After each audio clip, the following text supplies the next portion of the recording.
नमस्कार दोस्तों, स्वागत है आप सभी का अपने YouTube चैनल शिव पार्वती धार्मिक कथा में। आज के इस वीडियो में मैं आप सभी को सफला एकादशी की कथा सुनाऊंगी, लेकिन उससे पहले यदि आप चैनल पर नए हैं तो कृपया जल्दी से चैनल को सब्सक्राइब कर लें ताकि ऐसी कथाएं आपको निरंतर प्राप्त होती रहे। तो आइए सुनते हैं पौष माह के कृष्ण पक्ष में पड़ने वाली सफला एकादशी की पावन कथा। द्वापर युग में एक बार धर्मराज युधिष्ठिर ने भगवान श्री कृष्ण से पूछा, हे केशव, पौष माह के कृष्ण पक्ष की एकादशी का क्या नाम है, उसकी व्रत की विधि क्या है तथा उसमें किस देवता की पूजा की जाती है, कृपा करके विस्तार पूर्वक बताइए। धर्मराज युधिष्ठिर की बात सुनकर भगवान श्री कृष्ण ने कहा, हे धर्मराज, पौष माह के कृष्ण पक्ष में पड़ने वाली एकादशी को सफला एकादशी के नाम से जाना जाता है।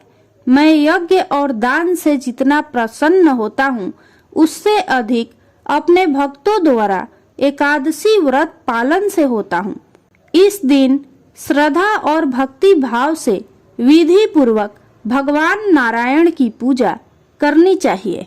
हे राजन, अब मैं आपको सफला एकादशी की कथा सुनाता हूँ। आप इसे ध्यान पूर्वक सुनिए। चंपावती नगरी में एक महिष्मान नाम का राजा राज्य करता था। उसके 4 पुत्र थे। उसका बड़ा पुत्र लुम्पक महापापी था। वह हमेशा बुरे कर्मों में अपने पिता का धन नष्ट किया करता था। वह सदैव ही देवता, ब्राह्मण, वैष्णवों की निंदा किया करता था। जब राजा को अपने बड़े पुत्र के ऐसे कुकर्मों का पता चला तो उन्होंने उसे अपने राज्य से निकाल दिया। तब वह विचार करने लगा कि कहाँ जाऊं, क्या करूं। अंत में उसने चोरी करने का निश्चय किया। दिन में वह वन में रहता और रात्रि को अपने पिता की नगरी में चोरी करता तथा प्रजा को तंग करने और उन्हें मारने का कुकर्म करता। कुछ समय पश्चात सारी नगरी भयभीत हो गई। वह वन में रहकर पशु आदि को मारकर खाने लगा। वन में एक अति प्राचीन विशाल पीपल का वृक्ष था। लोग उसकी भगवान के समान पूजा करते थे। उसी वृक्ष के नीचे वह महापापी लुम्पक रहा करता था। इस वन को लोग देवताओं की क्रीड़ा स्थली मानते थे। कुछ समय पश्चात पौष माह के कृष्ण पक्ष की दशमी के दिन वह वस्त्रहीन होने के कारण शीत के चलते सारी रात्रि सो नहीं सका। उसके हाथ पैर अकड़ गए। सूर्योदय होते होते वह मूर्छित हो गया। दूसरे दिन एकादशी को मध्याह्न के समय सूर्य की गर्मी पाकर उसकी मूर्छा दूर हुई। गिरता पड़ता वह भोजन की तलाश में निकला।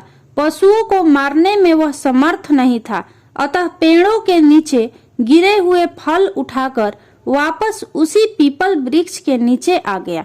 उस समय तक भगवान सूर्य अस्त हो चुके थे। वह वृक्ष के नीचे फल रखकर कहने लगा, हे भगवान, अब आपके ही अर्पण है ये फल, आप ही तृप्त हो जाइए। उस रात्रि को दुख के कारण उसे नींद भी नहीं आई। उसके इस उपवास और जागरण से भगवान अत्यंत प्रसन्न हो गए और उसके सारे पाप नष्ट हो गए। दूसरे दिन प्रातः एक अति सुंदर घोड़ा अनेक सुंदर वस्तुओं से सजा हुआ उसके सामने आकर खड़ा हो गया। उसी समय आकाशवाणी हुई कि हे राजपुत्र, श्री नारायण की कृपा से तेरे पाप नष्ट हो गए। अब तू अपने पिता के पास जाकर राज्य प्राप्त कर।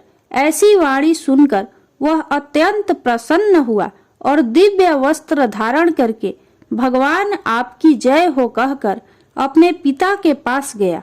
उसके पिता ने प्रसन्न होकर उसे समस्त राज्य का भार सौंप दिया और तपस्या करने के लिए वन में चला गया। अब लुम्पक शास्त्रानुसार राज्य करने लगा। उसकी स्त्री, पुत्र आदि सारा कुटुंब भगवान नारायण का परम भक्त हो गया।